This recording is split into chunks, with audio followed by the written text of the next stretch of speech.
So here we go, ladies and gents, as promised, just a wee short tutorial video. So the next stage is we're going to put these ingredients in the machine. So in the machine now we've got the water and we've got the Poolish in there, and what we want to try and do is combine it so that it looks like almost like a milk consistency. So just going to go ahead and switch the machine on, so excuse the noise.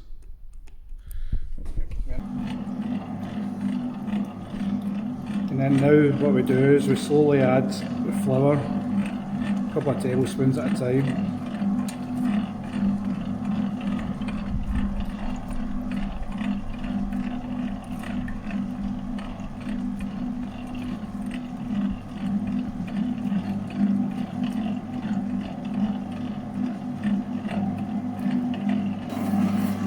So as you can see, the dough's been in for about 20 minutes now, and it's starting to go to the stage what they call the pumpkin stage, which starts to fold back in itself.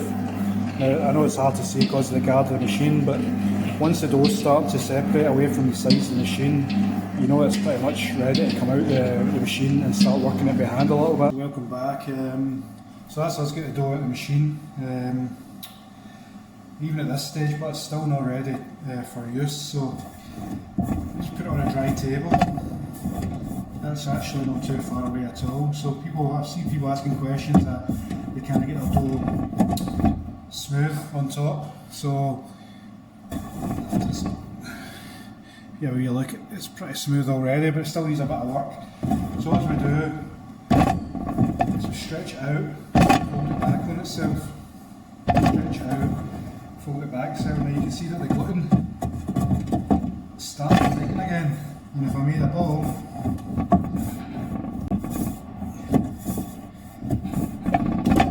it's almost really smooth. So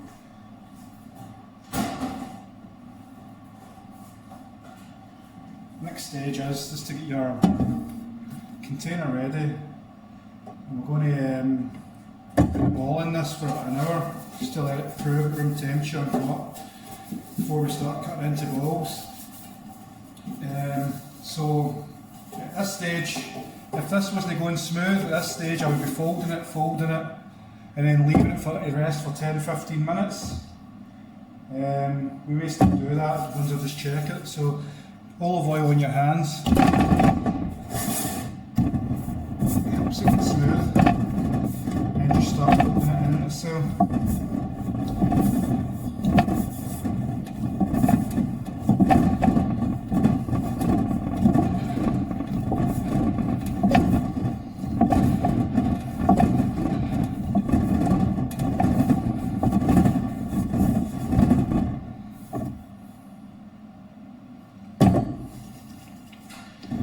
Olive oil on top, and we're just going to clink on it. Give it a wee 5 minutes because it's not quite ready, it's not quite smooth as we'd like it to be.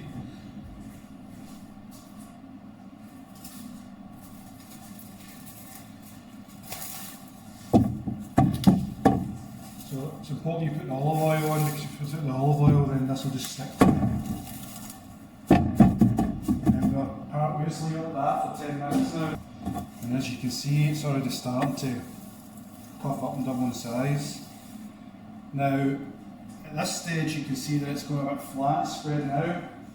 That's exactly what you're looking for. That means that the gluten's starting to relax, and there's a bit of strength in it. Now if that had stayed a ball, it means your gluten's still too tight. It means when you go to stretch it, it's going to start springing back, it's going to rip. So you really want it to start relaxing. So let's get a wee bit of olive oil on my hands again.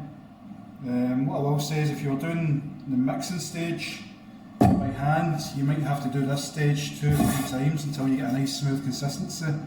So again, fingers lift and stretch. And look at the stretching there. It's starting to go smooth. Now, and the more we stretch it like this, you see it starting to get tighter and it starts to naturally form a ball. And all you do is tuck it in. That's absolutely perfect. You can see the consistency there, but it's absolutely smooth. At this stage, what we're going to do, sit it in our container. We're going to cling foam our container up so that it's airtight. this for about an hour now.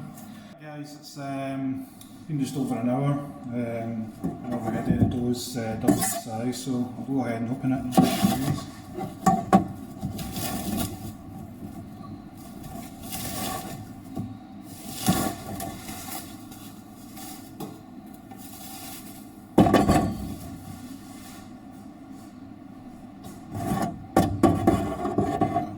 It's nice and smooth, it's doubled in size, it's nice and relaxed, which is spread out right over the container. So this section here, this is going to be your top. This will always be the top now, even right throughout the cooking process. When we're putting in flour, this side has to go back up to the top. So I'm just going to get it out of the tub now and we'll start cutting it.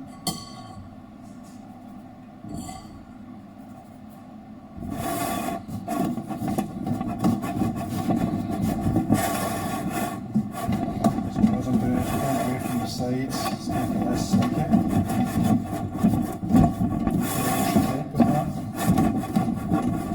Already I can feel how much there is in it, you know, it's just big pillows now.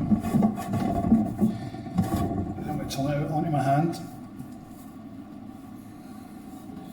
and then back down onto the table.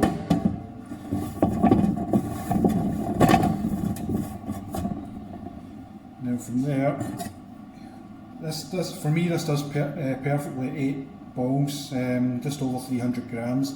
I like to do it that way because I like the thick crust for my customers and for myself. So, you know, 8's a good number for me. Some people say 250 to 300 grams, but for me 300 to 310 is perfect. So I'm just going to cut this in half.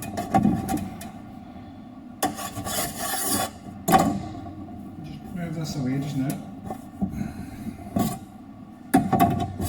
Some more flour down here.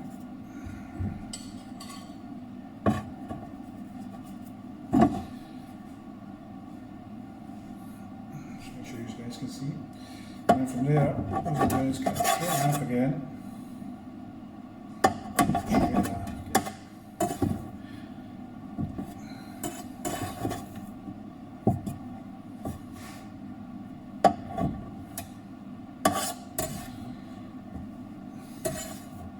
If you do it this way too, you're pretty accurate balls. Just saves you from weighing it out.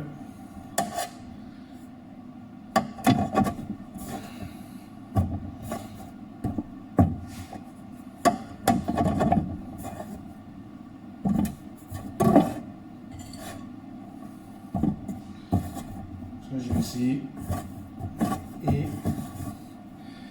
nice big fluffy balls. So this way. You know, it's so soft. Should be easy to work with now. So as we're doing, this stays at the top. This will always be your top in all the balls. And from there, all I'm doing is tucking it under, tucking it under, tucking it under, and squeezing with my hand. And I'm rotating my fingers as I'm doing that.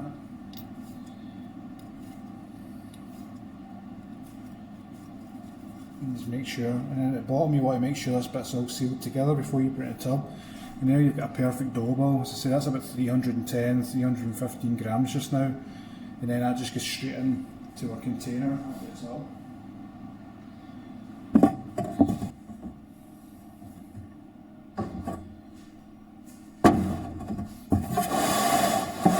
So there you go. 8 dough balls in a tray.